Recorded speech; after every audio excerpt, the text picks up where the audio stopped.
Une cliente vient d'être hospitalisée pour une pneumonie et comme elle est porteuse d'une bactérie multirésistante, elle est placée en isolement gouttelette et contact. L'infirmière vient contrôler la température buccale de la cliente qui se questionne face à l'isolement. Selon le type d'isolement, l'infirmière doit choisir le bon type d'équipement de protection individuelle. Dans cette situation, l'utilisation de la blouse, des gants jetables, du masque de procédure et des lunettes de protection oculaire seront démontrées. Le lavage des mains avec la solution hydroalcoolique permet de détruire les bactéries présentes à la surface des mains et évite de transmettre des agents pathogènes. Le lavage des mains avant de revêtir l'épi, l'équipement de protection individuelle, fait partie des 4 moments du lavage des mains, soit celui avant d'entrer dans l'environnement du client. Avant de revêtir la jaquette, l'infirmière s'assure que la blouse ne comporte pas de défauts et ne touche pas le sol lorsqu'elle la revêt, afin d'éviter de la contaminer avec le sol.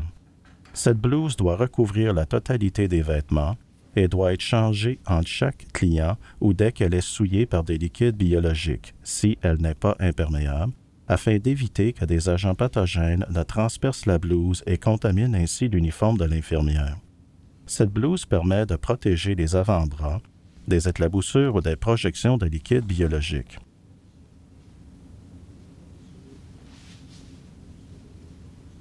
Attacher les cordons au niveau du cou et de la taille évite que la blouse ne s'ouvre accidentellement lors des interventions auprès du client. Il est à noter que les cheveux de l'infirmière doivent être attachés afin d'éviter tout contact avec la blouse lors des interventions. Pour mettre le masque, l'infirmière saisit le bord supérieur du masque et l'appuie sur son nez afin de le mouler à la courbure de celui-ci avec la bande métallique. Elle place les élastiques derrière les oreilles et le rabat sous le menton. Le masque protège le visage de l'infirmière des éclaboussures ou de projections de gouttelettes.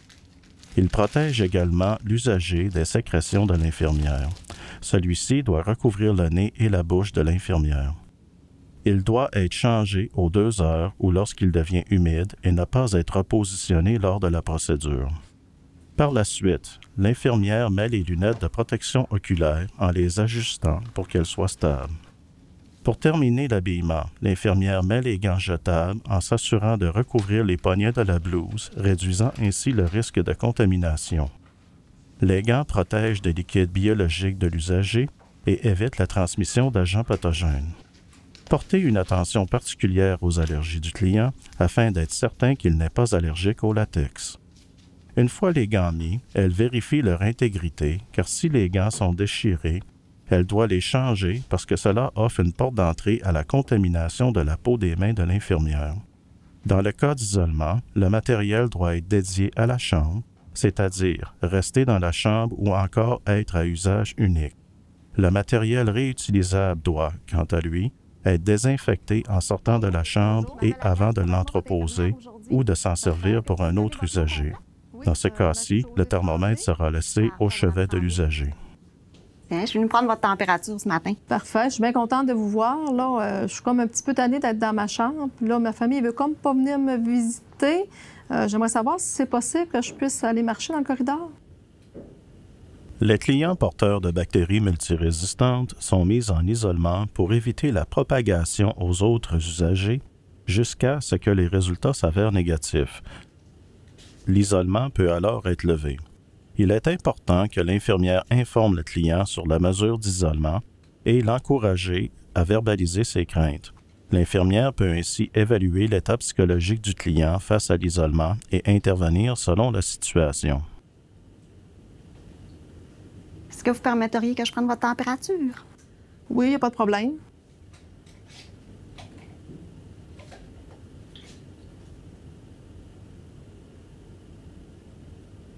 L'utilisation d'une gaine jetable évite la transmission d'agents pathogènes provenant des liquides biologiques du client, ici de la salive.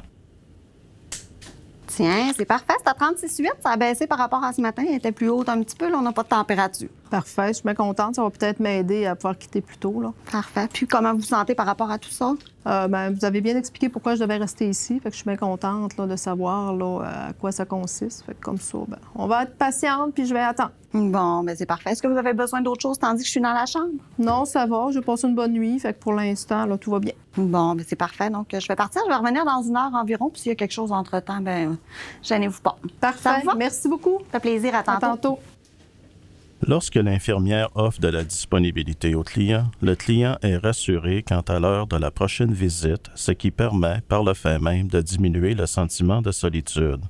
L'infirmière se doit de suivre une séquence précise lors du retrait afin d'éviter de se contaminer. Pour retirer le premier gant, l'infirmière saisit la surface extérieure d'un des gants en le pinçant en haut de la paume et en le retournant sur lui-même.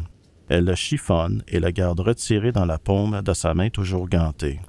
Elle glisse ensuite 2 des doigts non gantés sous la manchette du second gant, sans toucher l'extérieur du gant. Elle étire le gant en le tirant vers le bas afin de le retourner sur lui-même et par-dessus le premier gant. Elle jette ensuite les gants dans la poubelle prévue à cet effet. Elle se lave ensuite les mains avec une solution hydroalcoolique avant de poursuivre. L'infirmière détache ensuite les cordons de la blouse au niveau de la taille et du cou. Elle saisit les attaches au niveau du cou et les ramène vers l'avant en les abaissant vers les coudes afin qu'elles se dégagent les épaules. Elle saisit l'intérieur de la blouse au niveau des avant-bras et le fait glisser sur les bras. Elle retire la manche complètement en la retournant sur elle-même sans toucher l'extérieur de la blouse et la roule en boule. La manipulation par l'intérieur de la blouse évite d'être en contact avec la surface contaminée de la blouse. L'infirmière doit ensuite disposer de la blouse dans un sac à linge souillé prévu à cet effet. S'il s'agit d'une blouse jetable, l'infirmière en disposera dans la poubelle. Il est important que l'infirmière ne touche en aucun moment ses propres vêtements durant cette étape afin d'éviter toute contamination. L'infirmière se lave ensuite les mains avec une solution hydroalcoolique avant de poursuivre pour éviter toute contamination. Pour retirer les lunettes de protection oculaire, l'infirmière doit les manipuler par les branches, évitant ainsi de toucher à la zone contaminée. Les lunettes sont ensuite jetées dans la poubelle ou encore désinfectées selon les directives de l'établissement. Comme pour le retrait de l'équipement précédent, l'infirmière se lave les mains avec le gel hydroalcoolique pour prévenir la contamination. L'infirmière se penche un peu vers l'avant et saisit les 2 élastiques derrière ses oreilles afin de retirer le masque. Elle le retire en l'éloignant de son visage. Par la suite, elle se lave les mains une autre fois avec une solution hydroalcoolique. Dans le cas d'un isolement de contact plus, par exemple Clostridium difficile, il est obligatoire de procéder au lavage des mains avec de l'eau et du savon à la fin de la séquence afin d'éliminer mécaniquement les agents pathogènes.